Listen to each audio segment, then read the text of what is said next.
No niin, tervehdys taas kaikille. Ollaan kokoonnuttu jälleen viikon viskin pariin 3 kuukautta edellisestä, eli tästä tulee jo tapanäköjä. Tänä päivänä tarkoitus on maistella Dalwinin 15-vuotias yksi Diageon Classic malteista. On 43% alkoholiprosenttia Highlandin viskejä. Toisaalta Dalwinista sanotaan myöskin, että se voi olla Speysidein viskejä, koska sijainniltaan tää on ollut hyvin mielenkiintoisella paikalla. Entiset karja-ajajat on Skotlannissa kulkeneet tän Dalwinin Tislamon kautta ja itse asiassa nimi tarkoittaakin kohtamispaikkaa.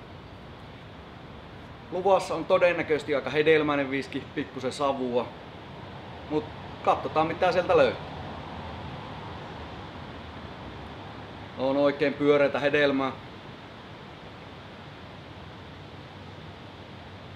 Erittäin hedelmäinen, kypsiä hedelmiä, banaania,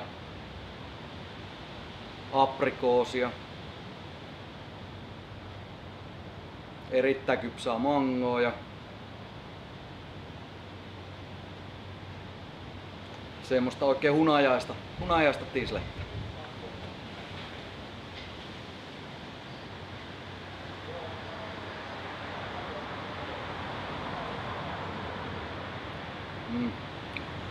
Paksua,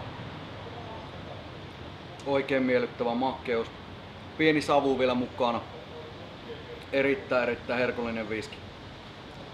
Oikeastaan yksi niitä viskejä, mihinkä en lisää sitten vettä ollenkaan, että antaa oikein maukkaat aromi.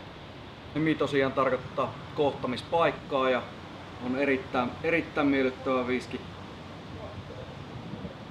Suosittelen kyllä kesäisellä lämmöllä kaikille. Slangemaa.